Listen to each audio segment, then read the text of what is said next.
14 सालामध्ये जसं एक मोदी साहेबांच्या पंतप्रधान पदाचे उमेदवार घोषित झाल्यावर एक देशातलं वातावरण बदललं, पण राज्यातल्या वातावरण बदलायला कारणीभूत मी नेहमीच बोलत आलो आणि आत्ताही बोलतो आहे, पृथ्वीराज चव्हाण आहे. आत्ता यावेळच्या निवडणुकीमध्ये किती इम्पॅक्ट काय, तर आत्ताची समीकरणं आपण बघितलं तर तशी पूर्णपणाने बदलली. ज्यावेळेला शिवसेना भारतीय जनता पक्षाची युती असतानासुद्धा शिवसेनेची अनेक वेळेला गोष्ट असायची की मराठी महापूर होईल म्हणून शिवसेना म्हणत आली. हिंदुत्वाच्या मुद्द्यावरती बाळासाहेब आणि प्रमोद महाजन असताना एकत्रित आले, मग व्याप्ती बदलली ना. एकेकाळी शिवसेनेची राज्यातली स्थापना मुंबईतली ही मराठी अस्मितेवरती झाली, म्हणजे दाक्षिणात्यांचा मुंबईमध्ये असलेला प्रभाव वाढला म्हणून त्यावेळेला मराठी माणसांच्यासाठी शिवसेना बाळासाहेबांनी सुरू केली. मग मनसे निर्माण झाल्याच्यानंतर मग उत्तर भारतीय वगैरे झालं, पण जोपर्यंत भारतीय जनता पक्ष शिवसेना एकत्रित होतं त्यावेळेला निवडणूक लढताना वेगवेगळे लढले, त्यावेळेला मग असे वेगवेगळे आपण म्हणतो तसे झाले. आता ती भूमिका त्यांनी मांडण्याला आम्हाला आक्षेप वाटायचं काय कारण आहे. 14ला मकर संक्रांत आहे, 15ला किंक्रांत आहे, मग 16ला तिळगुळ द्यायला आम्ही सगळेजण भेटू, सगळेजण देवेंद्रजी, एकनाथराव, अजितदादा, सुनील तटकरे, रवींद्र चव्हाण सगळेजण एकत्रित बसे, एकमेकाला तिळगुळ देऊ आणि गोड बोला, संपला विषय.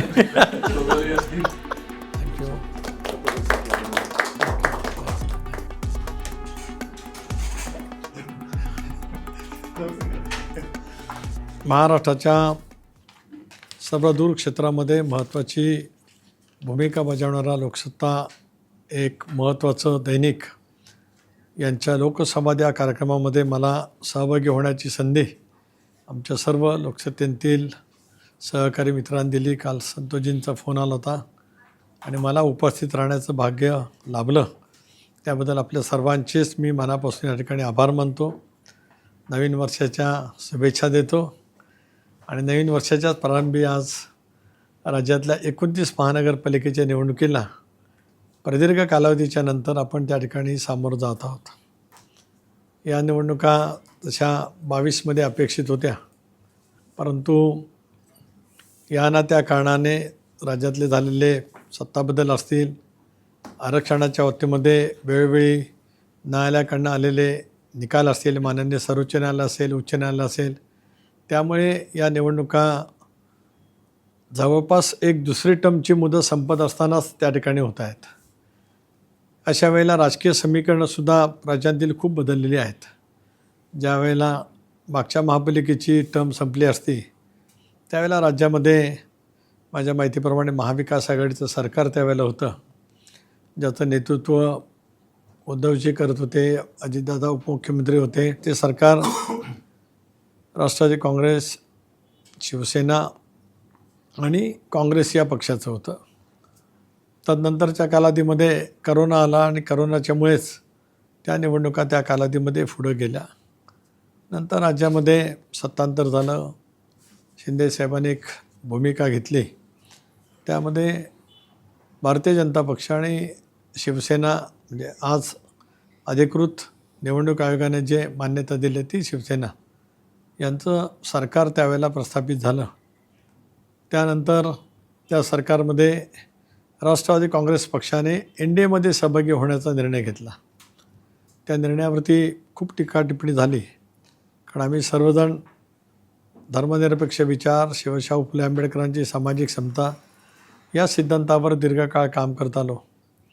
पण देशाची प्रगती मोदी साहेबांच्या नेतृत्वाखाली ज्या पद्धतीने होत गेली, राष्ट्र विकसित होण्याची पावलं खंबीरपणाने जलद गतीने उचलली गेली आणि राज्यामध्ये सुद्धा त्यावेळचं सरकार, त्यामध्ये आम्ही त्या ठिकाणी सहभागी झालो. आणि तदनंतर लोकसभेच्या निवडणुका आल्या. देशभरात आणि विशेष करून आपल्या राज्यामध्ये महाराष्ट्रात त्यावेळेला आमची पिछेहाट मोठ्या प्रमाणावरती झाली. महाविकास आघाडीला जवळपास 31 जागा मिळाल्या आणि आम्ही 3 जे प्रमुख पक्ष आहोत, आम्हाला 17 जागांवरती समाधान मागावं लागलं. त्याच्यामुळे विधानसभेच्या निवडणुकीमध्ये एक वेगळं वातावरण राज्यभरामध्ये त्यावेळेला नक्कीच होतं. जवळपास महाविकास आघाडी सत्तेवरती येईल, 5-6 मुख्यमंत्री तयार झाले होते, 70-80 मंत्रिपदाची शपथ तयार झाली होती. एक लाडकी बहीण योजना महाराष्ट्राच्या इतिहासात त्या कालावधीमध्ये आणली गेली. त्याची अंमलबजावणीसुद्धा त्या पहिल्या 5 महिन्याच्या कालावधीमध्ये झाली. आणि विशेष करून शेतकऱ्यांचं थकीत असलेलं वीज बिल कृषी पंपाचं ते माफ करण्याचा निर्णय राज्य सरकारने त्या कालावधीमध्ये घेतला. इतर अनेक कल्याणकारी योजना राबवण्याच्या दृष्टिकोनातून सरकारने त्यावेळेला प्रभावीपणाने काम केलं. या साऱ्याचा परिणाम ज्या निवडणुकीचा कल लोकसभेनंतर महाविकास आघाडीकडे झुकल्यासारखं चित्र होतं ते बदललं. पण निवडणुकीच्या मतदाना होईपर्यंत मतमोजणी होईपर्यंत अनेकांना असं वाटत होतं की महाविकास आघाडीचं सरकार येईल. पण आम्हाला ठाम विश्वास होता. भारतीय जनता पक्ष, राष्ट्रवादी काँग्रेस, शिवसेना आमच्या तिन्ही नेत्यांनासुद्धा होता आणि आम्हाला, मी प्रदेशाध्यक्ष म्हणून आत्ता त्यावेळेला काम करत होतो. महाराष्ट्रामध्ये त्या योजनेची अंमलबजावणी करण्याच्या नंतर संबंध महिला वर्गाचा प्रतिसाद चांद्यापासून बांध्यापर्यंतच्या उत्स्फूर्तपणाने मिळाला आणि त्याच्यामुळे आम्हाला निश्चित आत्मविश्वास होता की आपल्याला चांगलं बहुमत मिळेल. आणि आपण सगळे माध्यमातील जाणकार आहात.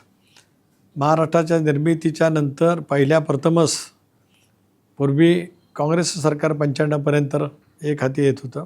एक 78ला त्याला जनता पक्ष आणि मग 2 काँग्रेस असं त्यावेळेला चुरशीचं संख्याबळ आलं होतं.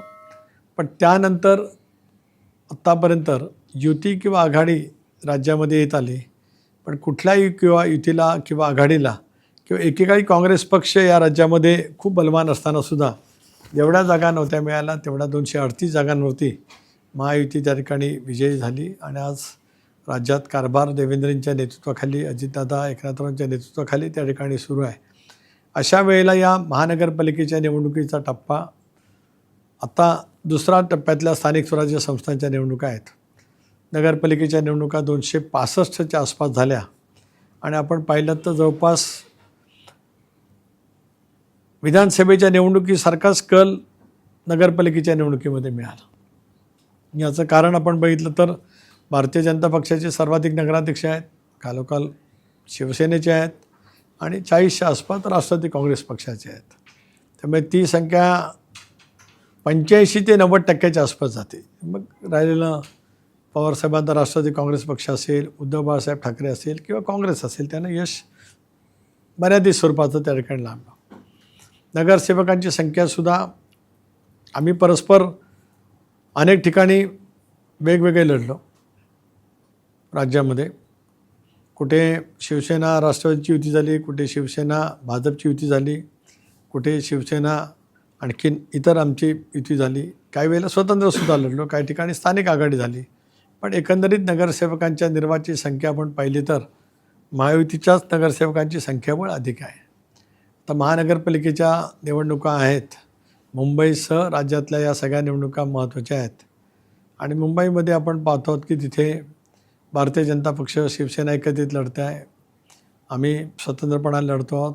ठाण्यामध्ये, कल्याण डोंबिवलीमध्ये भारतीय जनता पक्ष, शिवसेना एकत्रित लढत आहे. पुणा पिंपरी चिंचवडमध्ये आम्ही स्वतंत्र लढतो आहोत, भाजप स्वतंत्र लढते आहे, शिवसेना स्वतंत्र लढते आहे. त्यामुळे राज्यामध्ये युती एकत्रितपणाने लढते अशातला भाग नाही. पण महाविकास आघाडीसुद्धा राज्यभरामध्ये एकत्रित निवडणुकीला काय सामोरं जाते असं काही चित्र दिसत नाही. कारण मुंबईमध्ये उद्धव बाळासाहेब ठाकरे, शिवसेना आणि मनसेची युती झाल्यामुळे काँग्रेस बाहेर पडलं. पवारसाहेबांच्या राष्ट्रवादी काँग्रेस पक्ष त्या युतीमध्ये आहेत, पण त्यांना तशा अतिशय कमी जागा देण्यात आल्या का तो माझा विषय नाही. पण आपण पाहतो आहोत अशा या महत्त्वपूर्ण निवडणुकीचा टप्पा राज्यभरातला चालू आहे. मुंबई, पुणे, संभाजीनगर, नागपूर या मोठ्या महापालिका आहेत आणि मग त्याच्या खालोखाल अ वगैरे महापालिका, क अशा महापालिकांच्या निवडणुका आहेत. तर नागरी भागातल्या या निवडणुकीमध्ये आता आपण बघतो आहोत की टीकाटिप्पणी होत असेल, पण सर्वाधिक आजवरच्या इतिहासात बिनविरोध निवडून येण्याचं विक्रम यावेळेला झाल्याचं पाहायला मिळतं. का, कशामुळे, त्याच्याबद्दलचं वेगवेगळे वादविवाद होऊ शकतील. पण लोकशाहीमध्ये प्रत्येकजण आपापला अधिकार बजावत असतो. व्यक्ती स्वातंत्र्य आहे, पक्ष स्वातंत्र्य आहे. पण एकंदरीत आपण पाहिलं तर आता या निवडणुकीमध्ये तसं पाहिलं तर काय फार चुरस दिसते असलेला काय भाग नाही. आम्हीच एकमेकाच्या विरोधामध्ये लढतो आहोत, तिथे चुरस आहे. बाकी एकत्रितपणाने लढतो आहोत त्या ठिकाणी काय फारशी चुरस आहे असं दिसत नाही.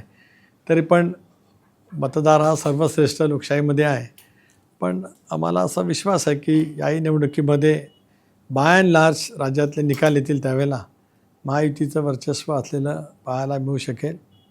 राष्ट्रवादी काँग्रेस पक्षाचा अध्यक्ष म्हणून मी पण प्रचाराची सुरुवात केली, अजितदादांनी सुरुवात केली, प्रफुल्लभाईंनी केले. आम्ही प्रत्येकाला जबाबदारी मंत्र्यांच्यावरती सोपवले. मी उद्यापासूनच संभाजीनगर, जालना, परभणी, मग नांदेड, सोलापूर, धुळे, नाशिक, सांगली, कोल्हापूर अशा दौऱ्यावरती आणि मग शेवटच्या टप्प्यामध्ये पिंपरी चिंचवड, पुणे असे दौरे त्या ठिकाणी ठरवलेले आहेत. पण एकंदरीत नगरपालिकेच्या निवडणुकीमध्ये आम्हाला जे यश मिळालं ते यशाची पुनरावृत्ती यावेळेला महापालिकेच्या निवडणुकीमध्ये सुद्धा बऱ्यापैकी होईल असं मलाही त्या ठिकाणी विश्वास वाटतो आहे. याच टप्प्यामध्ये कदाचित, कारण सर्वोच्च न्यायालयाने निकाल दिला असल्यामुळे ज्या जिल्हा परिषदेमध्ये 50% आत आरक्षण आहे, वर्तमानपत्रातून किंवा माध्यमातून माहिती मिळते की त्या निवडणुका कदाचित घोषित होतील आणि त्याच्यामुळे त्या 15-17 जिल्हा परिषदेच्या निवडणुका की 12 ज्याच्यात 50% आत आरक्षण आहे त्या ठिकाणच्या निवडणुकासुद्धा येऊ शकतात आणि मग त्या घोषित झाल्या तर ते फेब्रुवारीच्या पहिला आठवडा किंवा जानेवारीच्या अखेरीस तो एक महत्त्वपूर्ण टप्पा होईल. त्याच्यामुळे मिनी विधानसभेच्या निवडणुका राज्यभरात आज या 2 महिन्याच्या कालावधीमध्ये होत आहेत. 1 वर्षापूर्वी आम्ही सत्तेत आलो, त्यामुळे 1 वर्षाचं ॲनालिसिस जनता करेल आणि पुन्हा एकदा तशाच वेळीचा कौल मिळेल असा विश्वास आहे. नाही, पण आता तुम्ही एवढं सगळं महायुती आहे, फक्त कोल्हापूर वगळता बाकी कुठेच तुमची अशी युती तिघांची एकत्र लढत नाही तुम्ही? नाही, वस्तुस्थिती ती खरी आहे. कारण आपण पाहिलं की पुन्हा पिंपरी चिंचवडमध्ये मुख्यमंत्र्यांनीच भूमिका मांडली की दोन्ही पक्ष प्रबळ आहेत, त्याच्यामुळे आपण एकत्रित लढलो तर विरोधकांना त्याचा फायदा राजकीयदृष्ट्या होऊ शकतो. म्हणून एक स्ट्रॅटेजिक पद्धतीने एक स्ट्रॅटेजी ठरवून असं एकंदरीत होत आहे. बाकी कुठेच नाही ना, खरं आहे ना. बाकी म्हणजे आता मुंबई, नाशिकमध्ये आम्ही आणि शिवसेना एकत्रित आहोत. कल्याणमध्ये शिवसेना भाजप एकत्रित आहे. कल्याण डोंबिवलीमध्ये, उल्हासनगरमध्ये स्वतंत्र सगळे लढतो आहोत. ठाण्यामध्ये भाजप आणि शिवसेना एकत्रित आहे, आम्ही स्वतंत्र लढतो आहोत. नाशिक धुळ्यामध्ये बहुतेक स्वतंत्र निवडणुका आहेत. मालेगाव तर वेगळीच राजकीय परिस्थिती आहे. जळगावमध्ये मात्र तिन्ही पक्ष एकत्रित लढत आहेत. पण ह्या इलेक्शनमध्ये एक्साइटमेंट आहे ती पुणे आणि पिंपरी चिंचवडमध्ये असं दिसते. तसं का होतं? असं म्हणजे असे आरोप प्रत्यारोप होत आहेत. तुम्ही महायुतीतला अगदी घटक पक्ष, मित्र पक्ष आहात आणि म्हणजे एवढे टोकाचे असे हे काय होतात? त्यातलं बाहेर एक चुकीचा संदेश जातो असं वाटतं का तुम्हाला? एक असं आहे की मी मगाशी म्हटल्याप्रमाणे एक स्ट्रॅटेजी म्हणून किंवा एक ठरवून म्हणून आम्ही त्या ठिकाणी युती न करता एकमेकाच्या विरोधामध्ये लढतो आहोत. ही वस्तुस्थिती काही मी नाकारत नाही. पण तो निर्णय होण्यापूर्वी मुख्यमंत्री महोदय आम्ही एकत्रित बसलो होतो. दादाही होते, प्रफुल्लभाई, मी होतो. त्यावेळेला आम्ही एक चर्चा केली की बाबा या कारणास्तव आपण ज्यावेळेला लढतो त्याला कटुता निर्माण होणार नाही. राजकीयदृष्ट्या निवडणूक आपण लढतो आहोत, पण राज्याच्या सत्तेत आपण एकत्रित आहोत, एनडीएमध्ये आपण आहोत, हे ठेवूनच त्या ठिकाणी प्रचार व्हावा अशी एकंदरीत चर्चा पूर्वी झाली होती. आपण म्हणताय की गेल्या 2-4 दिवसामध्ये थोडं टीका-टिप्पणी वेगळ्या पद्धतीने झाले, पण मी आज काल परवा दादांच्या जवळ या विषयावरती चर्चा केली. मुख्यमंत्री महोदयांजवळ बोललो, बावनकुळेंच्या जवळसुद्धा आज बोललो. त्याच्यामुळे कटुता न वाढता निवडणुकीला जिद्दीने, ऑफकोर्स ते त्यांची पूर्ण ताकद लावून लढतात. राष्ट्रवादी काँग्रेस पक्ष आपली पूर्ण ताकद लावून त्या ठिकाणी लढेल, पण कटुता न वाढता निवडणुकीला सामोरं जावं आणि महायुती म्हणून जे आपण एकत्रित आलेलो आहोत ती पुढे वाटचाल सुरू राहिलीच पाहिजे. या भूमिकेमध्ये पुढचे 10-12 दिवस जातील. पण आता ते जे स्टेटमेंट येतं की पश्चाताप झाला आम्हाला, अजितदादांना बरोबर गेलो, असं प्रदेशाध्यक्षच म्हणतात बीजेपीचे, किंवा बावनकुळे म्हणतात की आम्ही बोलायला लागलो तर आणखीन बरंच काय बाहेर येईल, किंवा आशिष शेलार म्हणतात सावरकरांचे विचार तुम्हाला मान्य करावे लागतील. म्हणजे हे सगळं नाही, मी म्हटल्याप्रमाणे माझी चर्चा झाली काल आणि आज दादांजवळही परत बोललो, बावनकुळे साहेबांच्याजवळ बोललो. बावनकुळे साहेबांचं म्हणणं असं आहे की त्यांनी जे काही त्यावेळेला वक्तव्य केलं त्याच्यातला एक भाग बोललं गेलं, पण त्याच्या पाठीमागे पुढे मी जे बोललो किंवा आजही त्या बाबतीमध्ये ते भूमिका स्पष्ट करतील. खरं आहे की थोडं सर्वांनीच मिळूनच निवडणुकीच्या निमित्ताने, जसं नगरपालिकेला सुद्धा आपण पाहिलं की तसा टोकाचा तीव्र वैचारिक संघर्ष झाला, टीकाटिप्पणीसुद्धा वाजवीपेक्षा जास्ती झाली, नगरपालिकेला सुद्धा. पण नगरपालिकेच्या निकालाच्या नंतर सगळे एकत्रित आल्याचं पाहायला मिळालं. तसंच आताही होईल. लोकांना वातावरण तापलं म्हणजे लोकांना त्यात मेसेज देण्यासाठी चाललं की फक्त दाखवायला. नाही, आता निवडणुकात ज्या वेळेला रंगत वाढते किंवा निवडणुका एका वेगळ्या टप्प्यावरती जातात त्यावेळेला भूमिका मांडावी लागतच असते. पण ती मांडताना मनं दुखवली जाणार नाही त्याची खबरदारी घेणं आवश्यकच आहे आणि ती घेतली जाईल. लोकांची फसवणूक नाही का, मतदारांची फसवणूक नाही काय ही अशी फसवणूक नाही का मतदारांची? आता एक आपण पाहिलं तर यापूर्वीसुद्धा राज्यात लोकशाही आघाडीचं सरकार होतं, म्हणजे काँग्रेस आणि राष्ट्रवादीचं. विलासरावांच्या नेतृत्वाखाली त्यावेळेला आम्ही सगळेजण सरकारमध्ये होतो, आमचे उपमुख्यमंत्री होते. त्यावेळेलासुद्धा सगळ्या स्थानिक स्वराज्य संस्थांच्या निवडणुका ह्या वेगवेगळ्या लढल्या गेल्या. कुठे आम्ही युतीत राज्यभरात लढलो नाही कधीच. 99 ते 2014 त्या कालावधीमध्ये इतक्या निवडणुका झाल्या, कुठेही लढलो नाही. 14 नंतर आपण बघितलं तर 14 नंतर देवेंद्रजी आणि शिवसेनेचं सरकार आलं. मागची निवडणूक मुंबईसह कल्याण डोंबिवली आपण पाहिलीत. तर आता आहेत त्याच्यापेक्षा जास्त पद्धतीने सत्तेमध्ये असलेले दोन्ही भागीदार परस्परांच्याबद्दल बोलत आलेले होते. आता पण त्याच्यानंतर सत्ता अबाधित राहिलीच, पुन्हा ते सरकार तिथं राहिलंच 19पर्यंत. त्याच्यामुळे राज्यभरामध्ये स्थानिक स्वराज्य संस्थांच्या निवडणुका आणि राज्य सरकार आणि केंद्रातली युती याचा परिणाम होणार नाही याची खबरदारी घेऊन त्या वेळेला घटक पक्ष वागत आले. आता याच्यातून तुम्ही म्हणता त्याप्रमाणे मतदारांची फसवणूक होते का, नेमकं सत्तेमध्ये असल्याच्यानंतर इतक्या विरोधाची टीकाटिप्पणी होणं योग्य आहे का, असे प्रश्न स्वाभाविकपणे निर्माण होत असतात. पण कालानुरूप त्याची उत्तरं मिळतात. त्यामुळे इथे अलायन्स तुटण्याच्या सोबत एक गोष्ट अशी झाली की कदाचित तुम्हाला एक नवीन भिडू मिळेल की काय अशी शक्यता आहे. म्हणजे तुमच्यासोबत आता तुतारी पण पिंपरी चिंचवडमध्ये यायला लागलेली आहे. तर हे भविष्यात काय होणार याची दर्शक आहे का काय? नाही, एक असं आहे की मी वारंवार स्पष्ट केलं आणि आजही आपल्या लोकसंवाद मार्फत अधोरेखित करतो, आय एन्डॉर्स इट फुल्ली. आमचा एनडीएमधला सहभाग विचारपूर्वक सामूहिकरित्या घेतला गेला. त्या निर्णयाशी आम्ही आजही ठाम आहोत आणि उद्याही आमचा एनडीएमधला सहभाग ठाम राहणार आहे. एक भाग. आता स्थानिक स्वराज्य संस्थांच्या निवडणुकीमध्ये साहेबांचे राष्ट्रवादी काँग्रेस पक्ष पुन्हा पिंपरीमध्ये एकत्रित आले, ही वस्तुस्थिती खरी आहे, मी काय त्याच्यात नाकारण्याचं काही कारण नाही. तसं बघितलं तर नगरपालिकेमध्ये सुद्धा काही ठिकाणी शिवसेना आणि उभाटा अशी सुद्धा युती झाली. म्हणजे मग काय एकत्रित येऊन त्याचा काय परिणाम होणार आहे का, अशातला काय भाग होत नव्हता. काही ठिकाणी झाले. आज आपण पाहिलं तर काँग्रेसही अंबरनाथमध्ये काहीतरी सोबत असल्याचं मी आपल्या वर्तमानपत्रात वाचलं. म्हणजे मला आहे ना, आम्ही तर निवडणुका सोबत लढली, सोबत लढली, त्यामुळे तो भागच नाही. त्यामुळे असं स्थानिक पातळीवरती होत असतं. त्याच्यामुळे सत्तेतनं बाहेर पडण्याचा काय विषय नाही. आता राहिला मुद्दा की आम्ही घेतलेली जी भूमिका आहे की जी ठाम राहणार आहे की एनडीए सोबतची, आता त्या भूमिकेच्याबद्दल काय निर्णय करावा हा शेवटी त्या पक्षाचा अधिकार आहे. पण असं काय वाटतं का ते पक्षाकडनं काय असे सिग्नल्स वगैरे काय आहे तसे काय माझ्यापर्यंत तरी पोचलेले नाहीत. नगरपालिकेच्या निवडणुकीमध्ये खुद बारामतीमध्ये सुद्धा शरद पवार साहेबांनी ताकद लावली नाही. आताच्या महापालिकांमध्ये सुद्धा पिंपरी चिंचवड किंवा पुण्यामध्ये खूप ताकदीनं ते उतरत आहेत असं काही चिन्ह नाही. ही कशाची लक्षणं वाटतात तुम्हाला? एक बघा आपण की पवारसाहेबांसारखं लोकोत्तर नेतृत्व जे 6 दशकं राज्याच्या राजकारणात आहे.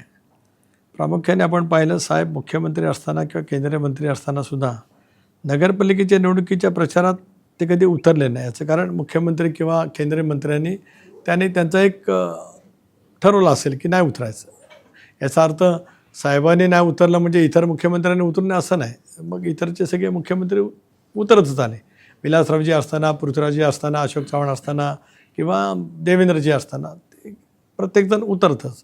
त्यामुळे तो भाग वेगळा आहे. त्यामुळे आपण म्हणता तसं बारामतीला साहेबांच्या पक्षाचा प्रचार त्यावेळेला हा करतच होता. युगेंद्र पवार मोठ्या प्रमाणावरती फिरत होते, पण तिथं तर काय फार मोठ्या फरकाने 25-50 हजारच्या फरकाने नगराध्यक्ष जागा निवडून आली. इथे आता साहेबांनी प्रचाराला उतरणं अपेक्षित नाहीत, कारण साहेब यापूर्वीसुद्धा महापालिकेच्या निवडणुकीमध्ये कुठे प्रचाराला उतरलेत असं नाही. उलट आज कलमाडी साहेबांना मी विनम्रपणाची श्रद्धांजली अर्पण करतो, पण किंवा रामकृष्ण मोरे साहेबांना पुणे आणि पिंपरी चिंचवडमध्ये अजितदादांनीच म्हणजे एकत्रित राष्ट्रवादी काँग्रेस पक्ष असताना दादाच एक हातीच पायाचे आणि त्यांनीच त्या ठिकाणचे सत्ताबदल पुण्यामधलं त्यावेळेला एक वाक्य होतं कारभारी बदला. म्हणजे कलमाडी साहेबांच्याकडे ते महापौर नव्हते, त्यांनी काँग्रेस पक्षाचे महापौर होते, पण तसंच वाक्यप्रयोग झाला होता त्यावेळेला मला आठवतं आहे. आणि पिंपरी चिंचवडमध्ये रामकृष्ण मोरे साहेबांचा प्रभाव होता, तिथे दादा लक्ष घातलं, तिथं राष्ट्रवादीची एक हाती सत्ता आली. त्यामुळे आपण म्हणताय तसं साहेबांनी प्रचारात उतरणं आता त्यांचं ज्येष्ठत्व लक्षात घेता किंवा यापूर्वीचा अनुभव लक्षात घेता कधी घडलेलंच नाही, पण दुसरी फळी काम करत असते. त्यांची नेतृत्वाची एक फळी आहे ना राज्यात. एक जरी आम्ही काही महत्त्वाचे या बाजूला आलो तरी साहेबांच्या समवेत असलेली सुद्धा एक फळी आहे की जे राज्यस्तरावरचं नेतृत्व करणारे आहेत ते उतरतीलच. यावेळी मुंबईत तुमचे 23 मुस्लिम कॅन्डिडेट आहेत. तुमच्यावर असाही आरोप होतो की मुंबईतली मुस्लिम मतदान उभाटा आणि शिवसेनेकडे जाणारं जे आहे ते तुमच्याकडे वळवण्यासाठी तुम्ही अधिक संख्येनं मुस्लिम उमेदवार दिलेत आणि भाजपनं तुमच्यावर अशी जबाबदारी दिलेली आहे. असं आहे की हा आरोप निखालास खोटा आहे. आपण पाहिलं तर राष्ट्रवादी काँग्रेस पक्षाने मुंबईमध्ये 3 जागा विधानसभेच्या लढवल्या.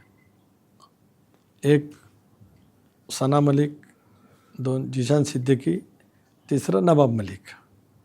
विधानसभेच्या निवडणुकीमध्ये सुद्धा आम्हाला मुंबईमध्ये 3च जागा, 2 आल्या, 3री जागा मैत्रीपूर्ण लढती झाली जिथं नवाब मलिक लढे तिथे. लोकसभेला तर मुंबईमध्ये आम्हाला जागाच नव्हती, तर बंद मुंबईसह कोकणात फक्त रायगड एका ठिकाणी लढलो. पश्चिम महाराष्ट्रामध्ये शिरूर आणि बारामती लढलो आणि मराठवाड्यामध्ये धाराशिवची निवडणूक लढलो.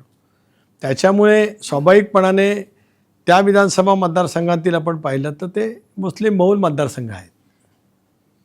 आणि यापूर्वीसुद्धा महापालिकेमध्ये राष्ट्रवादी काँग्रेस पक्षाचे नगरसेवक निवडून येताना म्हणजे त्यावेळेला बाबा सिद्दीकी काँग्रेसकडनं होते, त्यामुळे त्या पट्ट्यामध्ये बांद्रा पूर्व मतदारसंघ की पश्चिम पूर्व तिथे आमचा गडाच्या चिन्हावरती येत नव्हते, पण कुर्ला किंवा नवाब मलिकाचा मतदारसंघ आणि विशेष करून भांडूप मुलुंडमध्ये जिथे राखीव जाधव होत्या किंवा आता धनंजय दादा पिछाळ राष्ट्रवादी काँग्रेस पक्षामध्ये आले त्या चिन्हावरती लढतात, तिथं आमचा एक बेल्ट होता. गोरेगावच्या पट्ट्यामध्ये 1-2-3 जिथे अजितराव रावणे किंवा विद्याताई चव्हाण काम करत होतं तिथे जागा निवडून यायच्या. यापेक्षा काही जास्ती जागा कधी पूर्वी निवडूनच आल्या नाहीत. त्याच्यामुळे आत्ता आमच्याकडे जागा ज्या उभ्या राहिल्या त्या 23 मुस्लिम आहेत आपण म्हणते ती वस्तुस्थिती खरी आहे, पण आम्ही एकंदर 92 लढतो. 70 जागी इतर घटकही मोठ्या प्रमाणावरती आहे. त्याच्यामुळे हा जो आरोप आहे हा निकालाच खोटा आहे.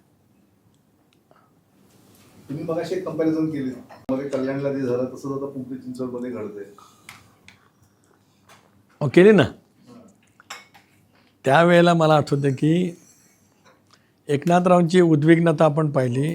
एकनाथरावनी त्यावेळेला पालकमंत्रीपदाचा राजीनामा दिला.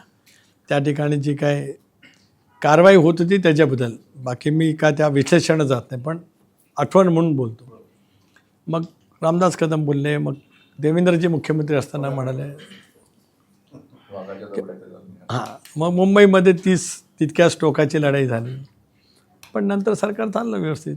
तसं आता पिंपरी चिंचवड पुण्यामध्ये जी सुरुवात झाली ती अजून पुढे त्या पद्धतीने जाऊ नये या बाबतीमध्ये मी सर्वांशीच बोललो आणि मला विश्वास आहे की ते तसंच होईल.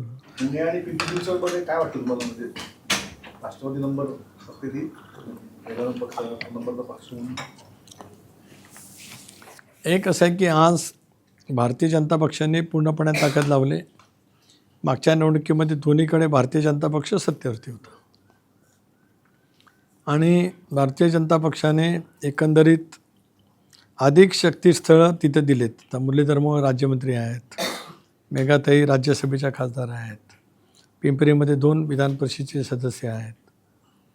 म्हणजे एकंदरीत त्या शहरांच्यामध्ये खूप मोठ्यावरती प्रतिनिधित्व भारतीय जनता पक्षाने त्या ठिकाणी दिलेली वास्तव नाकारता येत नाही. आणि अजितदादांना मानणारा मतदारांचा एक खूप मोठा वर्ग आहे किंवा त्यांनी केलेलं काम पुणेकरांनाही पसंत पडलं आहे. पिंपरी चिंचवडचा चेहरामोहराच अजितदादांनी बदलला आहे. त्यामुळे चुरशीची लढत होईल. लढत चुरशीची कारभारी बदलली. आज काय मी ते बोलत नाही, पण शेवटी असं आहे की येणार ते महायुतीच येणार. पिंपरी चिंचवड आणि पुण्यामध्ये शरद पवारांचे पक्ष तुमच्यासोबत आहे, त्याचा किती फायदा होऊ शकतो? नाही, त्याचं एकतर साहेबांना मानणारा मतदारांचा वर्ग पुण्यात पिंपरी चिंचवडला मोठाच आहे ना. आपल्याला आठवत असेल की 84ला साहेब ज्याला पहिल्यांदा लोकसभा लढले त्याला राजीव गांधींच्यापेक्षा जास्ती मताधिक्य त्यांना मिळालं होतं. विरोधी पक्षातल्या एक खासदार 5 लाखापेक्षा त्यावेळेला. आता तर तेवढ्या मतदारांची संख्या जितकी वाढली, कारण आता तो मतदारसंघच बदलला. पिंपरी चिंचवडपासून तो एक विधानसभा होता, त्याचे 3 झाले, पिंपरी चिंचवड आणि भोसरी, आणि तो तिकडच्या बाजूला त्या ठिकाणी गेला. त्याच्यामुळे आहे त्या पट्ट्यामध्ये तसं चोरस आहेच. राष्ट्रवादीच्या स्थापनेपासून दरवेळेला म्हणजे अगदी 99 पासून आपण म्हटलं तर एक असं आरोप होतो किंवा असं म्हटलं जातं की राष्ट्रवादी विचारधारा एकच आहे की काही झालं तरी सत्तेत राहायचं. आणि आज सुद्धा तोच आरोप बऱ्याच वेळेला केला जातो. तर तुमचं त्याच्यावर काय आहे की काही झालं तरी इकडनं ना तिकडनं सत्तेत राहणं? सत्तेला असं वाटत असेल की राष्ट्रवादी असावी सोबत, तर काय त्याच्यात एक असं आहे की 99ला ज्या वेळेला राष्ट्रवादी काँग्रेस पक्ष स्थापन झाला, आपण बघितलं तर आम्हाला 57 जागा मिळाल्या. त्यावेळेला राष्ट्रवादी काँग्रेस पक्षापुढे 2 पर्याय स्पष्ट होते. वाजपेयी साहेबांच्या नेतृत्वाखालचं एनडीएचं सरकार तिथं प्रस्थापित झालंच होतं, आणि आम्ही काँग्रेसपासून अलग होऊन स्वतंत्र निवडणुका लढलो होतो.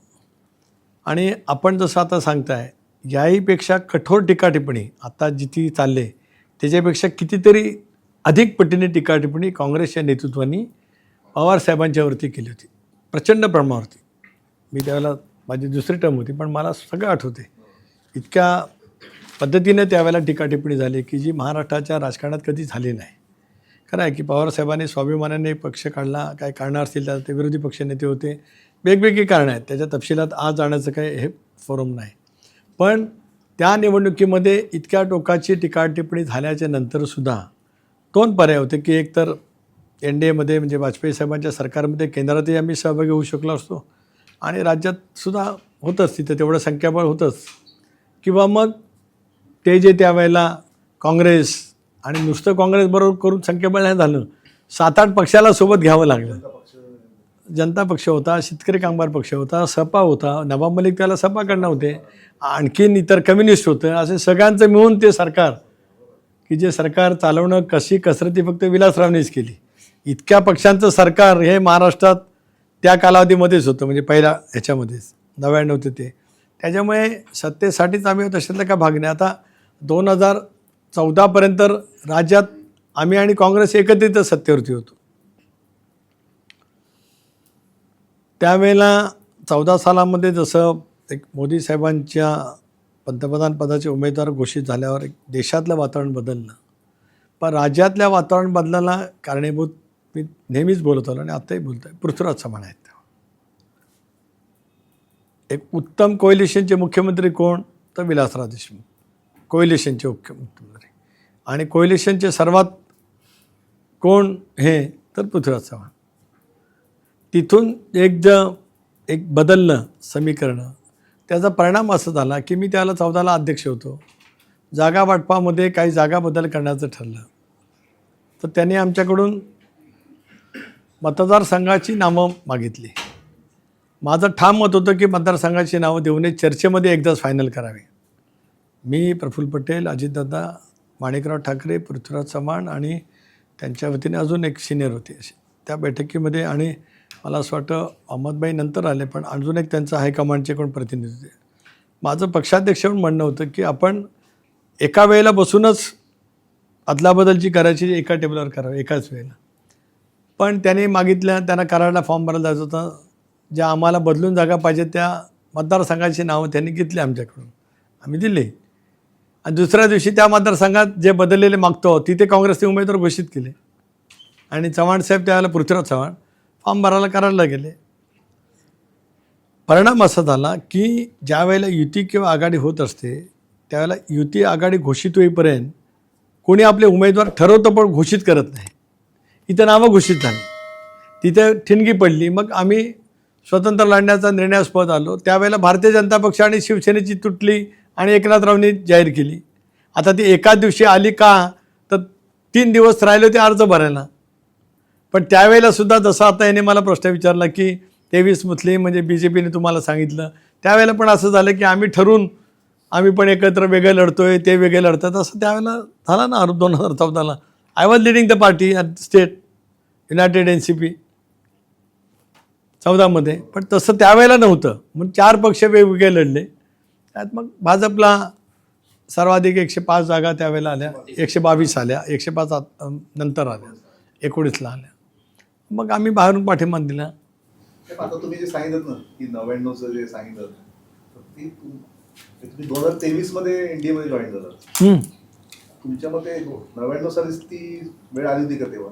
नाही, आली होती अशातला काय भाग नाही. कारण शेवटी होती म्हणजे तशी चर्चा किंवा तसं भारतीय जनता पक्षाचं नेतृत्वाकडनं तशी चर्चा पवारसाहेबांच्या स्तरावरती ऑफर म्हणजे आपण करावा अशी त्यावेळेला वरिष्ठ पातळीवरती होती. मी तर त्यावेळेला ती दुसरा फळीचा कार्यकर्ता होतो. कारण माझी सेकंड टर्म होती. राष्ट्रवादीमधला माझा सहभाग नुकता झाला होता. नंतर मी राज्यमंत्री झालो. पण चर्चा त्यावेळेला तशी होती म्हणजे. पण शेवटी आम्ही राज्यामध्ये ते मी म्हटल्याप्रमाणे लोकशाही आघाडीचं सरकार केलं. तर उत्तर भारतीय किंवा बाहेरच्या राज्यातले मतदारांची चर्चा होते सध्या आणि विशेषतः मुंबईत तो मतदार सगळा भाजपकडे जाईल अशी चर्चा वगैरे आहे. पण तुम्ही म्हणजे 12-13 मध्ये पुण्यात मोहनसिंग राजपाल यांना महापौर केलं. पिंपरी चिंचवडमध्ये योगेश भर त्यावेळी शहराध्यक्ष होते, महापौर होते. पण आत्ता जो भाजपचा ट्रेंड आहे तो तुम्ही खूप आधी ओळखला होता आणि त्या पद्धतीने यांना महापौर केलं, तर त्याचा काय फायदा होतोय का, कसं काय आजची स्थिती काय?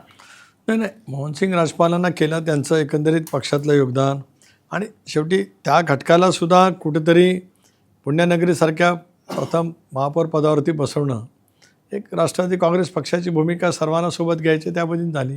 योगेश भैला सुद्धा संधी दिली. स्थायी समितीचे अध्यक्ष होते, महापौर झाले. आता पक्षाचा अध्यक्ष योगेशच आहे. त्यामुळे आम्ही सर्वच घटकांना नेहमी सामावून घेत गेलो. आता त्याचा आत्ता यावेळच्या निवडणुकीमध्ये किती इम्पॅक्ट काय, तर आत्ताची समीकरणं आपण बघितलं तर तशी पूर्णपणाने बदलली. त्यावेळेला एकतर आम्ही सत्तेमध्ये होतो ज्याला योगेश बैल किंवा मोहन राजपूत बसले असतील त्यावेळेला. त्याच्यानंतर 17ला ज्यावेळेला निवडणूक झाली त्याला आम्ही विरोधी पक्षात होतो आणि देवेंद्रजी मुख्यमंत्री होते. आणि त्यावेळेला पुणे आणि पिंपरी चिंचवडमधला सत्ता बदल झाला त्यावेळेला. आता या 9 वर्षामध्ये बरीच राजकीय समीकरणं बदलली, मतदारांचा ट्रेंड बदलला, नवीन मतदारांची संख्या आली, नागरीकरण वाढत गेलं. प्रत्येक शहरामध्ये एकतर पुणे पिंपरीमध्ये पुणे ग्रामीणमधलाही मतदार म्हणजे जो राहायला स्थायिक व्हायला आलेत पुन्हा मराठवाड्यातून किंवा इतर भागातून आणि देशाच्या इतर भागातून सुद्धा त्या सगळ्या परिसरामध्ये मोठ्या प्रमाणावरती आज नागरिक स्थायिक झालेत की जे आज मतदान करतात. त्याच्यामुळे अनेक वेळेला आपण पाहतो की पुणे शहर आणि बाह्य म्हणजे खडकवासला याला बाह्य म्हटलं जातं. तसं बाह्य नाही. खडकवासला नाव is a part of Pune city, पण अजूनही ते थोडंसं बाह्य म्हटलं जातं. पिंपरी चिंचवड मूळ गावकरी माहेरून आलेले असं एक बोलण्याचा प्रघात आहे. वस्तुस्थिती तशी असेल नसेल पण तसा प्रघात आहे. तसं मुंबईमध्ये सुद्धा मराठी मतदार आणि मग इतर भाषिक मतदार असं एक चर्चेला भाग नेहमी राहत आला. त्याची सफलता आता बघू आता काय होतं ते. पण आता मुंबईमध्ये आज तुम्ही जाहीरनामा प्रकाशित करतोय, पण 99 पासून मुंबईमध्ये राष्ट्रवादी वाढलीच नाही. साधारण कधीच 10च्या वर नगरसेवक गेले नाही, आमदार पण कधी तुमचे 2-3 पुढे गेलेत नाही. असं काय झालं म्हणजे आता गेल्या 3 वर्षात पण फार काही अशी बदल झाल्याचं दिसत नाही मुंबईमध्ये. नाही, खरं आहे. याचं कारण मुंबईमध्ये सुरुवातीपासूनच आम्हाला एकतर 99ला लढताना स्वतंत्रपणाने मी लढलो. मुंबईसह मराठवाडा किंवा इतर ठिकाणी काँग्रेसला अनपेक्षित यश मिळालं. 99ला 75 जागाच्या आसपास मिळाल्या. म्हणजे साहेबांनी राष्ट्रवादी काँग्रेस पक्ष स्थापन केल्यावर सगळ्याच भागातील प्रमुख नेते सोबत आले. पण मग काँग्रेसचा मतदारांनी काँग्रेसला त्यावेळेला जास्ती जागा दिल्या. आणि मुंबईमध्ये तसं पहिल्यापासून काँग्रेसचा जनाधार राहिला. त्या साहेब मुख्यमंत्री असताना काँग्रेस मुंबईमध्ये होतीच. साहेब मुख्यमंत्री 88पासून झाले. 88 मग 90ला होते, मग 91ला तिकडे गेले, मग 93 ते 95 होते. त्यामुळे मुंबईचा मतदार हा काँग्रेसशीच विचारधारेशी नाळ जुळलेला होताच. त्यावेळेला भारतीय जनता पक्षसुद्धा, आणि मग बाळासाहेबांनी ज्यावेळेला युती भारतीय जनता पक्षाची आणि शिवसेनेची केली त्याला अधिक समीकरणं बदलत गेली मुंबईमध्ये. म्हणजे लोकसभा आणि विधानसभेचं चित्र एखादी काय काय वेळेला होत गेलं, असंही गेलं तसंही गेलं. म्हणजे 2004ला परत वेगळं झालं, 9ला थोडंसं तसंच राहिलं, 14पासूनचे बदललं, आत्ता परत महाविकास आघाडीला चांगलं यश मुंबईत मिळालं. आम्हाला त्या मानाने कमी मिळालं. 4 जागा तर महाविकास आघाडीच्याच आल्या मुंबईमध्ये. तर असं बघितलं तर आम्ही मुंबईमध्ये कमी आहोत मानतोच. 2-2.5 वर्षामध्ये फार आम्हाला मुंबईमध्ये वाढ करता आली नाही, मी नाकारत नाही. मुंबईमध्ये सुद्धा एकेकाळी भुजबळ साहेब नेतृत्व करताना 2004ला भुजबळ साहेबांनी येवला मतदारसंघ निवडला. त्याच्यामुळे स्वाभाविकपणानेच भुजबळ साहेबांचं लक्ष मुंबईचं बहुत कमी होत ते नाशिक झाले, नाशिकचे पालकमंत्री झाले. मुंबईची जबाबदारी त्याला जयंतरावांवरती दिली होती. 10 वर्ष जयंतराव मुंबईचे पालकमंत्री होते, हे एम नॉट रॉंग. पण नाही वाढू शकले, खरं आहे. म्हणजे काय जयंतरावचा दोष असं मी म्हणत नाही, पण आम्ही नाही वाढू शकलो, दॅट इज अ फॅक्ट. आम्ही लिमिटेडच आहोत.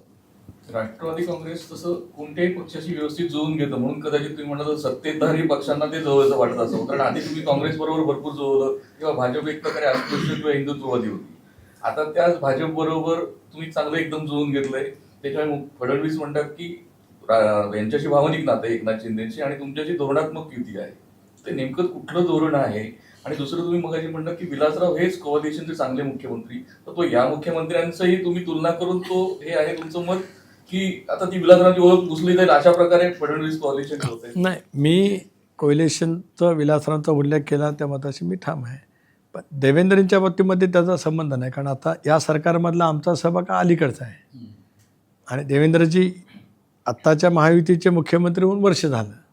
त्यामुळे देवेंद्रजी उत्तम पद्धतीने समन्वय करतात. मग त्यांना एका वेळेला एकनाथराव आणि दुसऱ्या बाजूला अजितदादा अशी ते म्हटल्याप्रमाणे कसरत करावी लागते असं त्यांनी सांगितलं. पण तशी कसरत म्हणजे ती शाब्दिक त्यांचा तो बोलण्याचा भाग होता. प्रत्यक्षात तिघे एकत्रितपणाने काम करतात, ही वस्तुस्थिती खरी आहे. विलासरावांचं जे मी म्हटलं ते पहिलं तर सरकार 8 पक्षाचं होतं. आपल्याला कल्पना असेल की रायगड जिल्हा परिषदेमध्ये युती करताना शेका पक्षाचा अध्यक्ष नाही झाला म्हणून माझा राजीनामा मागितला गेला. तो मी राजीनामा दिला. मग परत मला मंत्री केल्यावर शेका पक्षाच्या 3 मंत्र्यांनी राजीनामा दिला. मग ते आमदार मातोश्री त्या क्लबवरती आणि मग ते सगळं ते झालं. मग अविश्वासाचा ठराव हेड काउंटनी त्यावेळेला PC अलेक्झांडर राज्यपाल होते. मग त्यांनी बहुमताचा म्हणजे विश्वासदर्शक मांडला विलासरावनी. मग त्याच्यानंतर परत मी राजीनामा दिला. मग परत सरकारमध्ये आलो.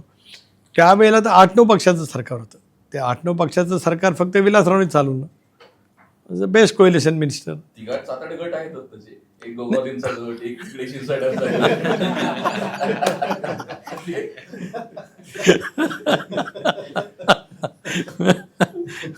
रायगडच्या पालकमंत्री काय झालं? कधी होणार आहे का नाही? 1 वर्ष होऊन गेलं. होईल ना आता काय. कसं पण विलासरावांसारखीच आहे आता. मग देवेंद्रजी करतात व्यवस्थित त्याच्या होईल ना आता. स्थानिक स्वराज्य संस्थांच्या निवडणुकीनंतर होईल. तुमच्याकडेच राहील. नाही, मी तसं म्हटलं नाही, कारण मी पण एक प्रमुख या समन्वय समितीमधला आहे. त्या मुख्यमंत्री दोन्ही उपमुख्यमंत्री बसून निर्णय घेतील. यापूर्वीसुद्धा त्यांनी घेतला होता निर्णय, पण ठीक आहे त्याच्यात वेगवेगळे प्रश्न तयार झाले म्हणून नाशिक आणि रायगड, म्हणजे रायगडलाच नाही पालकमंत्री असं तर नाशिकलाही नाही. कुंभमेळा मंत्री म्हणून तिकडे पद्धतीने काम चालू झालं आणि इकडे झेंडा तुमच्याकडेच आहे. त्याच्यामुळे पण हा रायगडमध्ये तुमच्यामध्ये आणि शिवसेनेत फार कटू झाल्यासारखं दिसतं. हा पालकमंत्री असेल आता नगरपालिका इलेक्शनमध्ये प्रचार आरोप प्रत्यारोप, नंतर परवाचा एक प्रकार झाला, खोपोलीचा प्रकार झाला, तो असं एक असं आहे की विधानसभेच्या निवडणुकीमध्ये किंवा लोकसभेच्या निवडणुकीमध्ये माझंही काम शिवसेनेनं केलं म्हणजे अच्छा, आणि त्यांच्या विधानसभेच्या निवडणुकीमध्ये सुद्धा राष्ट्रवादी काँग्रेस पक्षाने पूर्णपणाने झोकून देऊन काम केलं. कोणी सांगू शकत नाहीत, ना महाडमध्ये सांगू शकत का अलिबाग विधानसभा मतदारसंघ सांगू शकत. बघा, महाड विधानसभा मतदारसंघात मला 3,500 मताधिक्य आहे आणि भरत गोगावले 27,000 मतांनी निवडून आले. म्हणजे मी त्यांच्या विरोधात काय केलं असतं, मी माझ्यासाठी तर केलं असेल एवढं तर नक्की, म्हणून मला 3,500 मिळालं. आता ते 27 म्हणजे वाढलं. त्यामुळे तो प्रश्नच संभवत नाही. अलिबाग विधानसभा मतदारसंघात मला 40,000चं मताधिक्य मिळालं. पण मी आपल्याला सांगतो, जसं एकेकाळी अंतुले साहेबांचं समीकरण जिल्ह्यात असायचं. अलिबागला त्यावेळेला 2014ला शेतकरी कामगार पक्ष माझ्या टोकाच्या विरोधामध्ये होता. संघर्ष होता त्यावेळेला. माझ्यावरती आरोपच केले होते. माझा अर्ज उडवण्यासाठीच दाखल केलं गेलं होतं पिटिशन. मला 20,000चं लीड मिळालं 2014ला. 19ला जयंत पाटील माझ्यासोबत होते आणि एक ग्रुप विरोधात होता. त्यावेळेला सुद्धा 20,000च्या आसपास लीड मिळालं. आत्ताही जयंत पाटील विरोधात आणि इतर सोबत आता मला 40,000चं मताधिक्य मिळालं. एक अलिबाग मतदारसंघ असा आहे की जिथे जसं अंतुले साहेबांच्या निवडणुकीत काही विधानसभा मतदारसंघात अंतुले साहेबांना मतदान व्हायचं, पण विधानसभेला मात्र वेगळे निवडून आले. 89ला तर अंतुले साहेबांना 6 मतदारसंघात लीड होतं, पण नंतर दत्ता पाटील, डी बी पाटील सगळे निवडून आले. पेडमध्ये मोहन पाटील निवडून आले. 4 महिन्यात निवडणुका झाल्या. यावेळेला अलिबाग मतदारसंघात विधानसभेला भारतीय जनता पक्षामध्ये त्यावेळेला ते छोटम शेठ नावाचे ग्रस्त होते, ते अपक्ष राहिले. त्यांना 40,000 मतं पडली. म्हणजे माझ्या मतात ती मतं होतीच, त्याला 40,000 पडली. तरी महेंद्र दवे 28,000 निवडून आले. त्यांचं पूर्ण काम केलं. पण काय घडलं असेल मला माहीत नाही. टीकाटिप्पणी सुरू झाली, मग पालकमंत्री सुरू झालं. आताच्या निवडणुकीमध्ये मी टीकाटिप्पणी राजकीय केली. मी कधी त्यांच्या टीकेला उत्तर दिलं नाही. अतिशय खालच्या शब्दामध्ये टीकाटिप्पणी झाली, पण मी कधी त्याबद्दल बोललो नाही.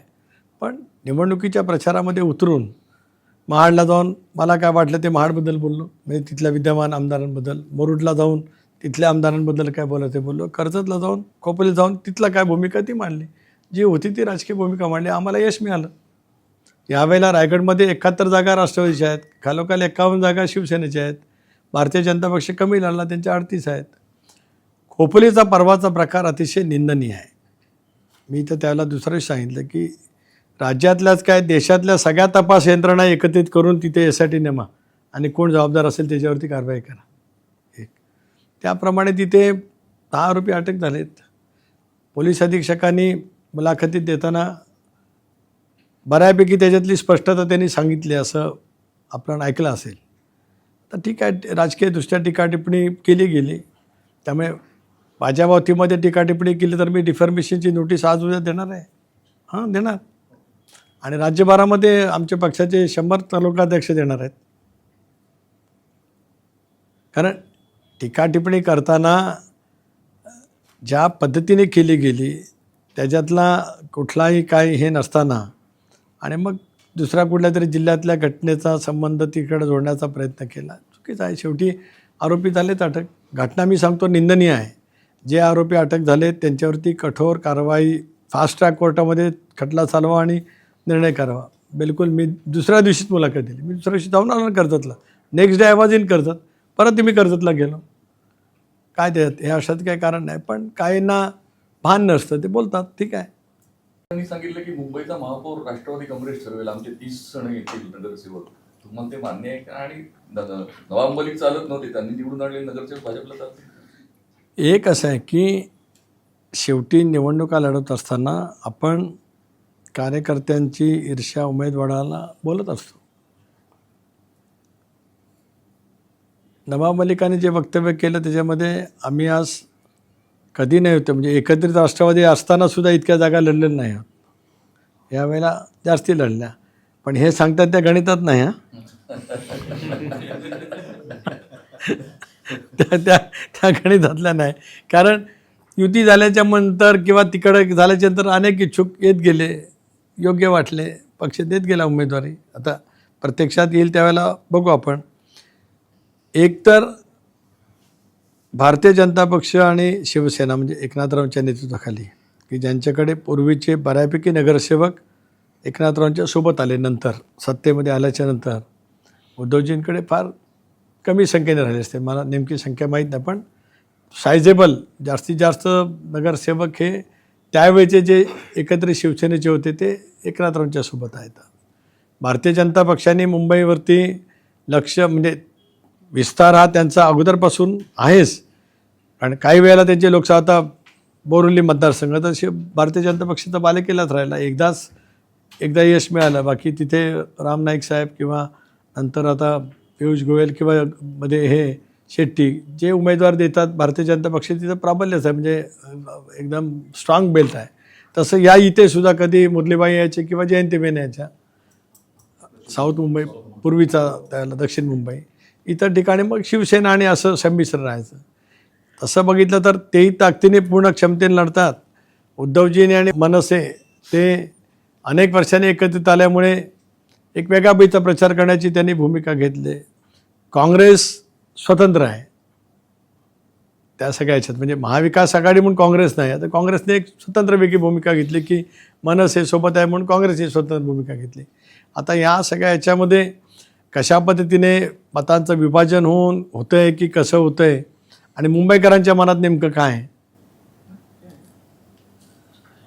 पण भाजप सगळीकडे बघता मुंबई आणि पुणे, आता म्हणजे मुंबई हा शिवसेनेचा एकेकाळी बालेकिल्ला समजला जायचा आणि पुणे हे पुणे पिंपरी चिंचवड राष्ट्रवादी काँग्रेसचे होतं. तर दोन्ही सहकारी पक्ष असतानाही भाजप तिथे ताकद लावून घुसतंय. म्हणजे शेवटी सहकारी पक्षही कमजोर करून आपली ताकद वाढवायचा प्रयत्न करतोय की काय. ठाणे कल्याण डोंबिवली ती असंच दिसतंय की शिवसेना कमी करून कोकणात घुसतंय. तसं काही वाटतंय का की भाजप सहकारी पक्षांना संपवतंय? तसं का नाही वाटत, कारण एक तर मुंबई महापालिकेच्या निवडणुका स्वर्गीय बाळासाहेब असताना ज्या वेळेला काही वेळेला एकत्रित लढल्या गेल्या बऱ्यापैकी, एक मागे 17 निवडणूक झाली त्यावेळेला वेगळ्या लढल्या गेल्या. पण भारतीय जनता पक्षाला बऱ्यापैकी जागा पहिल्यापासून मिळत गेला. शिवसेनेचं प्राबल्य अधिक राहिलं. ठाणा तर शिवसेनेचा बालेकिल्ला होता, पण तरी भाजपचं तिथं एकेकाळी ठाण्याचे खासदार भाजपचेच होते. कल्याण डोंबिवली वगैरे पुनर्रचनेच्या अगोदरचं आपण बघितलं त्यावेळेला, तर तिथे सुद्धा भारतीय जनता पक्षाचं प्राबल्य पूर्वी होतं. आता दोघे एकत्रित लढत आहेत. पुण्यामध्ये सुद्धा भारतीय जनता पक्षाने मागच्या कालावधीमध्येच मी मगाशी म्हटलं की 17मध्ये जी निवडणूक झाली ती भारतीय जनता पक्षाने पूर्ण ताकदीने लढवली ना. त्यावेळेला आम्ही कमी पडलो तिथे. भारतीय जनता पक्षाचे दोन्ही ठिकाणी महापौर झाले. त्यामुळे त्यांची आत्ताच काहीतरी सहकारी पक्षाला सोबत घेऊन त्यांचं हे करण्याचा प्रयत्न केला जातो असं मी मानत नाही. याचं कारण पूर्वीपासूनच भारतीय जनता पक्ष या सगळ्या शहरामध्ये लढतच आलेला आहे. म्हणजे आम्ही राज्यात सत्तेमध्ये होतो त्यावेळेला पण लढतच आला. आम्ही ज्यावेळेला लोकशाही आघाडीच्या सरकारमध्ये होतो त्यावेळेला भारतीय जनता पक्ष मुंबईमध्ये तर लढतच होता, कल्याण डोंबिवली आणि ठाणा सगळीकडे आणि पुण्या पिंपरी चिंचवडमध्ये पण लढत होते ना. गिरीश बापट तिथं तर होतेच ना स्थायी समितीमध्ये. म्हणजे भारतीय जनता पक्ष पुण्यामध्ये त्यांचा एकेकाळी आमदार शहरामधून होते ना, कसब्यापासून काय खासदार झाले होते अण्णा जोशी पुण्यातून. त्यामुळे भारतीय जनता पक्ष पुण्यामध्ये त्या कालावधीपासून आहे. म्हणजे एकेकाळी जनसंघाचे सुद्धा 1-2 आमदार पुण्यातून आलेले आहेत किंवा कल्याण डोंबिवलीच्या परिसरामध्ये पणती चिन्हावरती जनसंघ लढवत होतं त्यावेळेला सुद्धा त्यांचे आमदार झाले. नगराध्यक्ष एवढे नगरसेवक नाही. झाले जागा वाटपाला जेव्हा बसाल तेव्हा आमचे एवढे नगरसेवक आहेत, एवढे नगराध्यक्ष आहेत, एवढे महापौर आहेत, असं ते बोलणी होणारच. आणि अशी कशी होणार, आता सिटिंगवरतीच होतील ना. असं काय म्हणजे ताकद वाढली 5 वर्षात असं. मुंबईच्या त्याच्यावरून आला की सर्वसमावेशकतेचं राजकारण करणारा राष्ट्रवादी पक्ष हा मुंबईचा महापौर हिंदू मराठीच होईल या घोषणेकडे कशा प्रकारे तुम्ही त्याला? नाही, एक असं आहे की शेवटी प्रत्येक राजकीय पक्ष निवडणुकीमध्ये उतरत असताना त्या ठिकाणच्या मतदारांना नेमकं काय भावेल हे प्रत्येकजण बोलतच असतो. त्यात गैर काय, व्हॉट्स रॉंग इन दॅट. ज्यावेळेला शिवसेना भारतीय जनता पक्षाची युती असताना सुद्धा शिवसेनेची अनेक वेळेला गोष्ट असायची की मराठी महापौर होईल म्हणून. शिवसेना म्हणत आली, नाही म्हटलं असं कुठं आहे. तदनंतर मग हिंदुत्वाच्या मुद्द्यावरती बाळासाहेब आणि प्रमोद महाजन असताना एकत्रित आले. मग व्याप्ती बदलली ना. एकेकाळी शिवसेनेची राज्यातली स्थापना मुंबईतली ही मराठी अस्मितेवरती झाली. म्हणजे दाक्षिणात्यांचा मुंबईमध्ये असलेला प्रभाव वाढला म्हणून त्यावेळेला मराठी माणसांच्यासाठी शिवसेना बाळासाहेबांनी सुरू केली. मग रस्त्यावरती वडापाव बाकीचे सगळं वगैरे ती घोषणा तिचा बजाव अमुक अशा अमुक असं होती त्यावेळेला. पण ते नंतर समीकरण बदललं नाही. हिंदुत्वाचा स्वीकार झाल्यावर ते राहिलं नाही. मग मनसे निर्माण झाल्याच्यानंतर मग उत्तर भारतीय वगैरे झालं. पण जोपर्यंत भारतीय जनता पक्ष शिवसेना एकत्रित होतं त्यावेळेला निवडणूक लढताना वेगवेगळे लढले त्यावेळेला मग असे वेगवेगळे आपण म्हणतो तसे झाले. आता ती भूमिका त्यांनी मांडण्याला आम्हाला आक्षेप वाटायचं काय कारण आहे. ती त्या त्या पक्षांची त्यांची ती भूमिका आहे, तो मांडण्याचा त्यांचा सर्वस्वी अधिकार आहे. Nothing wrong, but why we should object for that, काही नाही ना. म्हणजे भाजपचं हिंदुत्व असेल किंवा आता सावरकरांचे विचार वगैरे हळूहळू म्हणजे असं काही मान्य आहे किंवा नाही, किंवा ते त्यांचं आहेच ना सरकारी पक्षाने ते मान्य केलं पाहिजे. एक असं आहे की आम्ही एनडीएमधला आमचा सहभाग आमच्या मूळ विचारधारेसह आहे आणि तो ठामपणाने आम्ही राज्यामध्ये युतीच्या सरकारमध्ये असताना त्या विचारासह सरकारमध्ये आम्ही आहोत. आणि हे सुरुवातीपासूनच स्पष्ट आहे. आम्ही सत्तेमध्ये आल्यापासूनच आम्ही म्हणत आलो आणि त्याच्यामध्ये काय दुसरं वेगळं काय आहे अशातला काय भाग नाही. धनंजय मुंडेंना परत मंत्रिमंडळात स्थान मिळेल का? कारण अशी चर्चा आहे की तुम्ही हाताला धरून अमित शहाची भेट घालून दिली त्यांची. नाही, धनंजय ज्या वेळेला दिल्लीत आले, मी दिल्लीत होतो, पण मी सांगितलं त्या दिवशी की मला माहीत नव्हतं. मी लोकसभेतून बाहेर पडलो, माझी स्टँडिंग कमिटीची मीटिंग होती, ते करून मला मुंबईत यायचं होतं. माझी रात्रीच पक्षाची बैठक होती. धनंजयंचा माझा फोन झाला, मी एअरपोर्टवरती असताना की ते दिल्लीत आले आणि मला तिथं पत्रकारांनी विचारलं की दिल्लीत मी लोकमतच्या ह्याला महाराष्ट्र सदनमध्ये लोकमतचा पुरस्काराच्या कार्यक्रमाला गेलो आणि तिथून विमानतळावरती आलो. त्यावेळेला मला पत्रकारांनी विचारलं की धनंजय मुंडे पार्लमेंटमध्ये आहेत. म्हटलं मला माहीत नाही, कारण तोपर्यंत मी पार्लमेंट सोडलं, म्हणजे बाहेर पडलो होतो पार्लमेंटमधून. त्याला त्यांच्या अमितभाईंची वेळ त्यांनी 1 महिन्यापूर्वी घेतली होती. ती नेमकी त्याच वेळेला योगायोग म्हणजे ती त्या दिवशीच आली आणि त्यावेळेला इथेही काय घटना घडल्या होत्या, पण त्याचा आणि त्याचा काही संबंध नव्हता. धनंजयनी स्पष्ट केलं आणि आम्ही सांगतो ना त्याचा काही संबंध नाहीत ना. मंत्रिमंडळात परत येण्याची शक्यता काय? मंत्रिपदाचं त्यांच्या नाही, एक असं आहे की धनंजयनी राजीनामा दिला त्यावेळेला एक निवृत्त ती कमिटी नेमली गेली, आपला न्यायाधीशांचं नाव विसरलो मी. तर त्यावेळेला ती नेमली गेल्याच्यानंतर त्यांनी स्वतःहून राजीनामा दिला. ठीक आहे, टीका टिप्पणी झाली, त्यांचा वेगवेगळ्या गोष्टीशी संबंध जोडला गेला. आता त्या प्रकरणातली चार्जशीट चालू असून तिथेही खटला सुरू झाला आणि मग त्या सगळ्यातून स्पष्टता येईल ना, कारण तो न्यायालयीन चौकशीचा निकाल ज्यावेळेला अहवाल येईल त्याच्यानंतर मग कोर ग्रुप असेल आणि मग ठरवेल ना. पण प्रत्येकाच्या पक्षाच्या कार्यक्रमाला ते कधी नसतात, अशा सारख्या बातम्या असतात. नाही, असतात की त्या दिवशी दादांचा प्रोग्राम आधी होता, पण त्यावेळेला मंत्रिमंडळाची बैठक लागली म्हणून दादांचा प्रोग्राम बीडचा रद्द झाला. मग ते 31 तारखेला बाहेर जाणार होते, तो त्यांचा पूर्ण निश्चित होता, कारण दादा आदल्या दिवशी असणार होते 29ला. त्या दिवशी कॅबिनेट होती. बाकी काय, he is working under the leadership of Ajitdada Dhananjay.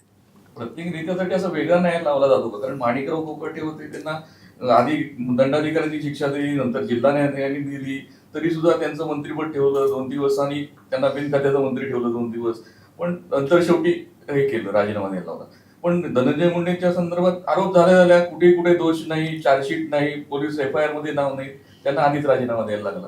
किंवा नवाब मलिकांच्या याच्यात सुद्धा हे झालं, पण कुठेही चार्जशीट झाली किंवा त्यांना दोषी सिद्ध झालंय असं काहीच झालं नाही. तर तसं का वेगवेगळ्या व्यक्तीसाठी? पण नवाब मलिकांचा मुद्दा हा त्यावेळेला झाला ना, आधीपासूनचा होता, तो का आत्ताच्या संबंधात नव्हता ना. एक त्यावेळेला राज्याच्या सरकारमध्ये नवाब मलिक होते ना, त्याच्यानंतर मग तो मुद्दा आल्यावर मग त्यांचा राजीनामा झाला त्यावेळेला. पण दोषी सिद्ध नाही झालं तरी नाही, त्यावेळेला FIR वगैरे झाले ना.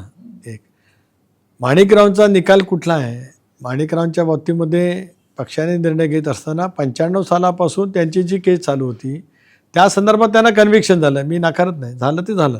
आणि आपल्या कायद्यातली स्पष्टता आहे की इतक्या वर्षापेक्षा जास्ती सजा असेल तर त्याचं सदस्यत्व जातं, बरोबर.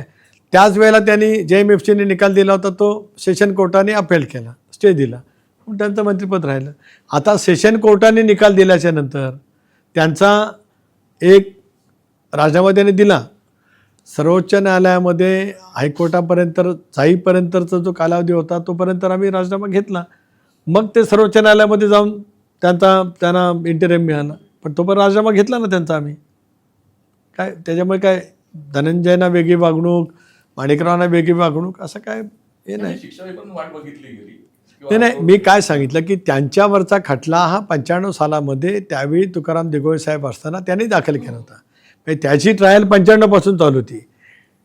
त्याच्यामुळे त्याच्यानंतर ते 5-6 वेळा निवडून आले ना विधानसभेवर. धनंजय मुंडेंचा तिथला जो प्रसंग आहे तो विधानसभेच्या निवडणुकीच्या नंतरचा झाला. त्याच्यानंतरची ज्या पद्धतीने टीकाटिप्पणी होत गेली, मग ते मंत्री झाले. पण ज्या कोर्टाचा आधी निकाल आला, मग जिल्हा न्यायालयाचा 8-9 महिन्यांनी आला तो कुठला जिल्हा न्यायालयाचा कोणाचा कोकाटेंचा 8-9 महिने आला. पहिल्या वेळेला राजीनामा घेतला गेला. नाही सांगतो ना आपल्याला. आणि मग न्यायालयीन चौकशी ज्यावेळेला नेमली गेली सगळ्यांच्या मागणीतून, त्यावेळेला नैतिकतेच्या मुद्द्यावरती मंत्री असताना न्यायालयीन चौकशी होत असताना त्यांनी तो राजीनामा स्वतःहून दिला. एक भाग. माणिकरावांचा तुम्ही काय म्हणताय, मॅजिस्ट्रेटनी 8-9 महिन्यापूर्वीच दोषी ठरवलं, मग त्याच्यावर न्यायालयात अपील केलं. नाही लगेचच आलं नसते. एक असं आहे, कायद्यातली तरतूद इतकी स्पष्ट आहे. जसं राहुल गांधींच्या विरोधात निर्णय घेतला गेला किंवा इतर ठिकाणी घेतला गेला, त्याला जर काय स्थगिती विशिष्ट दिवसात मिळाली नसती तर आपण त्या कायद्यातल्या तरतुदीप्रमाणे मंत्रिपद हा एक भाग आहे, पण आमदारकीच्या बाबतीमध्ये सुद्धा तो निर्णय लागू होतो. फक्त विधानसभा अध्यक्षांच्याकडे तो निकाल आला की त्यांनी पाहिल्याच्यानंतर ते त्याबाबतचा लगेच निर्णय करतात. पण तोपर्यंत तेव्हा लावला गेला नाही असं म्हणतो. नाही कारण मॅजिस्ट्रेटनी केल्यानंतर जिल्हा न्यायालयाने स्टे दिला, त्याच्यामध्ये राहिले 8-9 महिने. हो मग राहिले ना, म्हणजे स्थगिती आलीच ना. कायदेशीर दृष्ट्या आलीच. मग तेच म्हटलं ना मी. फक्त नैतिकता तेव्हा लावली गेली नाही, ती धनंजय मुंडेला लावली गेली किंवा नवमालिका लावली. ते शिंदे गटांच्या अनेक मंत्र्यांवर आरोप होतात. आणि आता नाही त्यांचे राजीनामे काही घेतले जात नाहीत, काय नाही. तुम्ही तुमच्यावर आरोप झाले की धडाधड राजीनामे देऊन मोकळे होतो. एवढं कसं काय वेळ संपत आल्यामुळे आता मला जायची परवानगी द्यावी. बरं, आता 29 महापालिकेची निवडणूक आहे. 29 महापालिकेची निवडणूक आहे. तर तुमचं काय साधारण असेसमेंट आहे की राष्ट्रवादी घड्याळाचे किती येतील असतं महापालिकेत? नाही, जसं नगरपालिकेत आम्हाला यश मिळालं तेवढा यशाची टक्केवारी आमची 100% राहील. आम्ही मराठवाड्यामध्ये सुद्धा महापालिकांच्यामध्ये चांगली कामगिरी करू. पश्चिम महाराष्ट्रामध्ये सुद्धा होईल. MMR रिजनमध्ये आम्ही कमी आहोत, मला मान्य आहे. खानदेशमध्ये नाशिक आहे, म्हणजे उत्तर महाराष्ट्र, धुळा आहे. मालेगावमध्ये बाह्य मालेगावमध्ये आम्ही थोडा जागा लढतो आहोत आणि जळगावमध्ये तर युतीमध्ये आहोत. पण त्याच्यामुळे स्ट्राईक रेट चांगला राहील.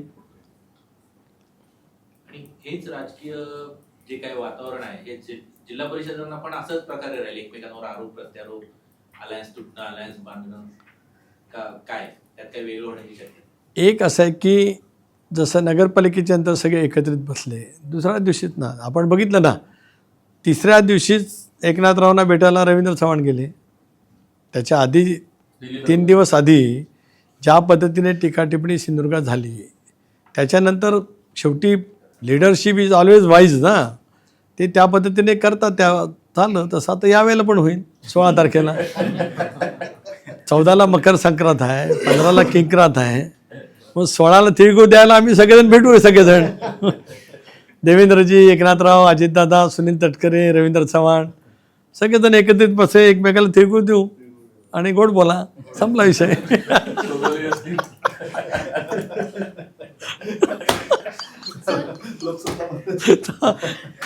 महाराष्ट्राची तुलना आता बिहार, UP सारख्या राज्यांसोबत होत आहे, तर यावर तुमचं काय मत आहे?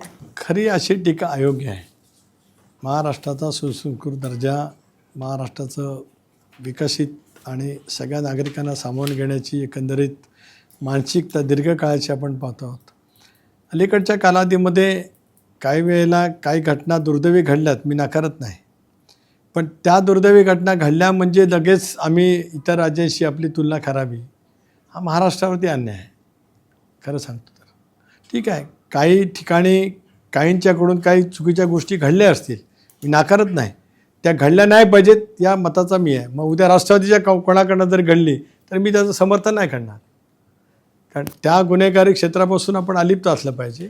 सुसंस्कृत विचारधारा घेऊनच महाराष्ट्राची जी वैचारिक जी संकल्पना आहे त्या संकल्पनेतूनच आपण पुढे गेलं पाहिजे. बाकी धोरणात्मक आयडिओलॉजिकल ती लढाई होतच राहील, ती काय ती न थांबणारी आहे. That will go on continue, that is the democracy. आणि आपण जी पार्लमेंटरी डेमोक्रेसी स्वीकारली, संसदीय लोकशाही, त्याच्यामध्ये हे सगळं अभिव्यक्ती स्वातंत्र्य आणि सगळं आहेच. थोडं काय काय त्याच्यापेक्षा जास्ती जातं, म्हणजे त्याला इलाज नाही. अभिव्यक्ती स्वातंत्र्याचा काही वेळेला थोडा मुक्त वापर केला जात असतो, तो होत असतो. त्याच्यामुळे अशी तुलना अनफॉर्च्युनेटली होते. आणि ती राज्य सुद्धा आपल्या पुढे गेले हेही मानलं पाहिजे. वेगवेगळ्या मुद्द्यांवर ते राज्य पण आपल्या पुढे निघून गेली काय? नाही ना, ते पुढं नाही गेलेले तसे.